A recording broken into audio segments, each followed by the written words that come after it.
Long balls here on Wednesday, March 19th. We've had plenty of promotion relegation talk, but there's plenty of other news in American soccer. Long ball number one, United States men's national team hit the field tomorrow night in Nations League action. There's been some roster changes since we last spoke. Max Arsten, Brian Gutierrez, and Jack McGlynn have been added to the team, while Antonee, Jedi Robinson, Johnny Cardoso, and Austin Trusty are out.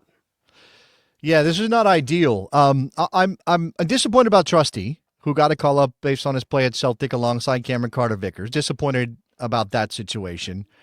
Again, Johnny Cardoso, we knew about that one first. I'm not sure Jack McGlynn is the same kind of player as Johnny Cardoso, but clearly he made some impression on Pochettino if he called him in to replace the Real Betis man.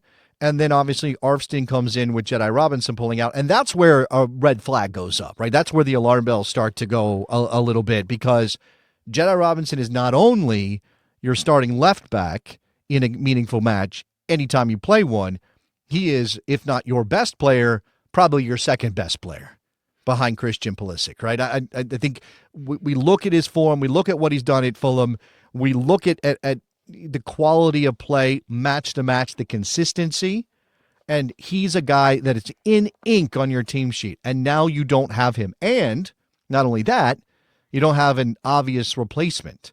Right? Tim Ream can play left back, but he's obviously not going to play it like Jedi Robinson. Not even close. He's a stay-at-home left back, if anything.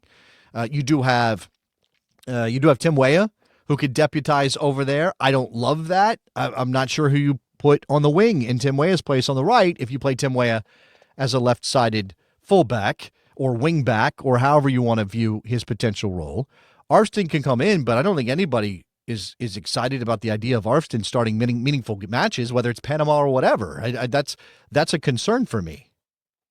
We were just talking about this on Monday with Antonee Robinson. Just he's gone from surprising that he's putting together so many good performances to just like a lock as one of the best in the Premier League. Like watching match of the day highlights with the venerable names that host that program. Just they just say Antonee Robinson with yet another great performance, and it's unexpected. Yeah. And so I really missed it, with that brief window a year or so ago when Robinson and Serginho Dest were both healthy and in the team, and the national team was straight up fun and more dynamic than I can ever recall the team ever being.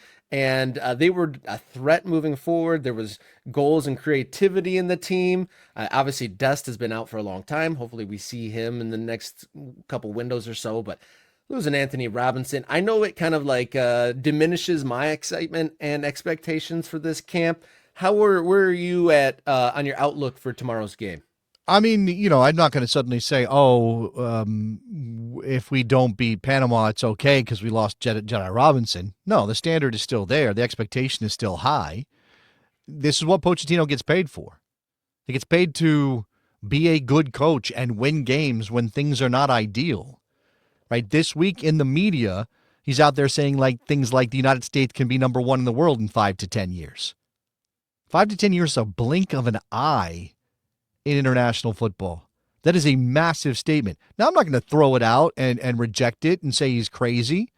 You have to consider the context of why he's saying it. His job is to boost American soccer. His job is to win soccer games and coach up his team. But on some level, he's also that face of the program, that face of American soccer on the men's side.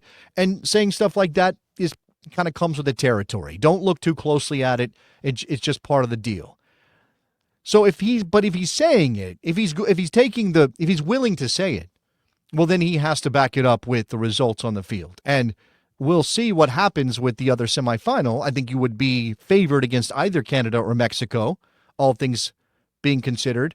But it's a little bit of a different task than Panama. And I'm not trying to disrespect the Canaleros. Like, Panama's decent. They bring it. They've beaten the United States in recent years. But come on, this is like if we're talking about NCAA tournament, which is happening right now, this is a 1 versus an 8. You would still favor the 1 every single time out, even if the 8 is capable. And it doesn't matter that Jedi Robinson's not there. You've brought in the players. You should be deep enough to figure it out. It might take a tactical tweak. Maybe you have play a stay-at-home left back, and maybe play Tim Weah on the right to give yourself something going forward. Obviously, how Christian Pulisic gets along trying to cut inside without an overlapping run. How does that affect the way the U.S. plays? These are all questions that Pochettino gets paid a lot of money to answer.